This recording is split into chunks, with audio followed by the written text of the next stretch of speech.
Alright, this would be part 2 of probably a 4 or 5 part series. It probably won't be that long of a series now because, yeah, I went ahead and got the engine to spin. Spinning the wrong way. Let me spin it the correct way. Had this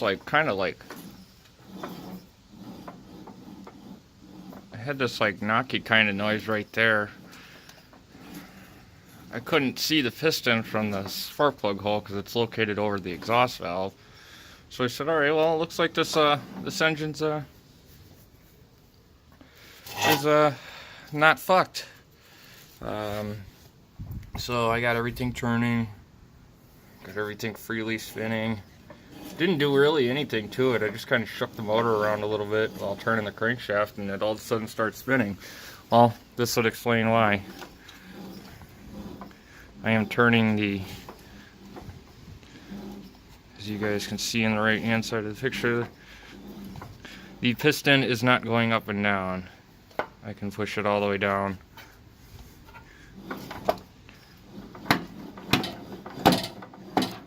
And that's about all she wrote. I think it snapped the rod entirely right at the knuckle, right where it connects to the crank. But I pulled this out. It was stuck to the piston. Another piece of it lying around here somewhere. But yeah, that was stuck there it is. It's right next to the washer. These little pieces were stuck next to the piston, and I picked them out. They were sitting like right there against the back of the piston. I said, oh, that looks weird. Well, I come to peel it off to find out that it's actually a piston ring. That was part of a piston ring. And this is a first I've ever seen. Check that out. This here outline you guys are seeing at the top of the piston, that's actually a ring. I've never seen an engine do that. Score that bad, like crack a piston head that bad. That's pretty bad. I mean, honestly, to my point of view, it looks like the bearing might have been going bad on the crank, on the connecting rod to the crank. And this thing slapped the top of the head.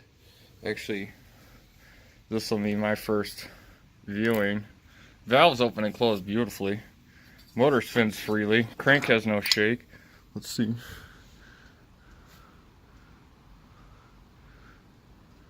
Yeah, you can see right there. It's right where the piston smashed the top of the head. Probably right when it snapped the rod, it threw the piston so hard up to the top of the cylinder head that it actually ended up cracking the top of the piston. That's the only way I can think of this happening, but yeah. So this engine's proper fucked. Looks like I'm gonna probably just go to Harbor Freight and go buy a cheapy fucking 15 horsepower Raptor engine and fucking slap that son of a bitch on here.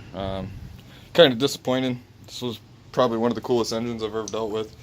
I love that coolest fucking airbox, a little control panel for your throttle and your choke and all that stuff. I thought this was really cool. I'm gonna rip this motor off the frame. I'm gonna get this off the saw unit.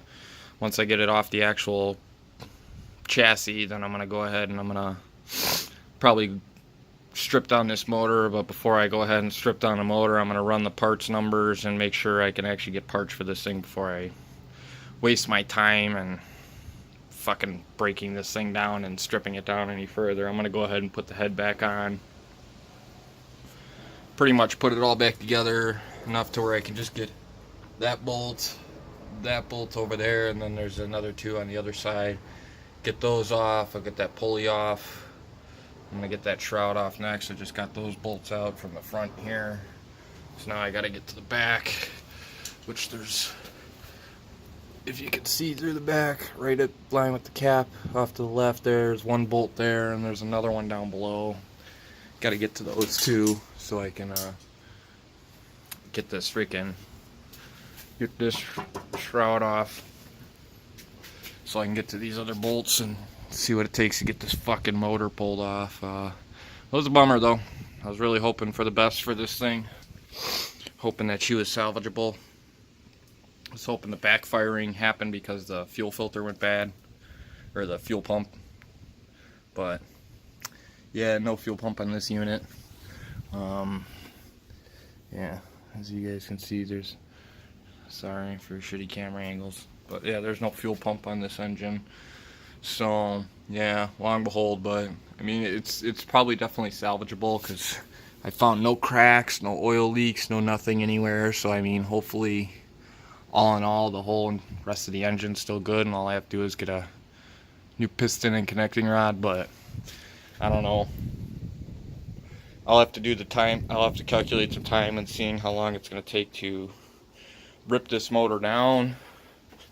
Find out how much it's going to cost for obviously all new carburetor parts, and or not a whole entire new carburetor, because that's pretty fucked up. Head gasket, sump gasket, new freeze plug. Yeah, I mean, I'm gonna probably get a new muffler put on it, something that doesn't blow right back at me, and probably have it blow down at the ground. But yeah, I'm gonna figure out how much it's gonna cost for all those parts. So we got a piston, connecting rod with ring, or piston with rings, rod with bearings, head gasket, carburetor, sump gasket. I mean, there's a lot of stuff to this thing that for money, I might just go ahead and put a new motor on this thing. The chassis on this cart, everything else is in freaking tip-top shape. I've checked everything, I've greased everything. Everything operates great. The cutting wheel spins beautifully. You know, I'm barely shaking the engine. You can see that the ratio is pretty accurate to the motor. So, but this all spins freely. Now it won't turn just because the crank is hitting the connecting rod. I've been trying to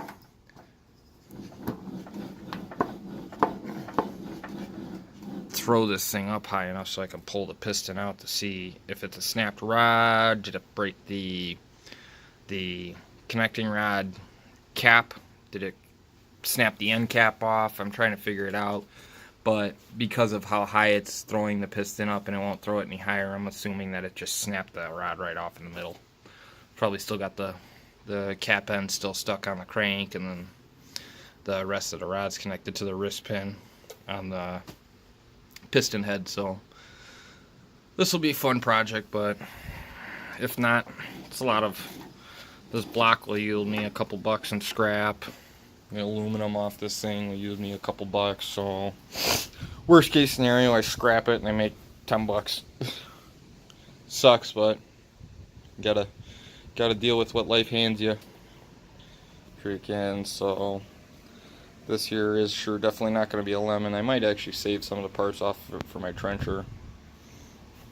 But other than that, yep, little update. Not the greatest news, but it's some news. Alright, stay tuned. Don't forget to hit that like, subscribe button. There's way more videos to come. I'm just finally starting to take my channel off, so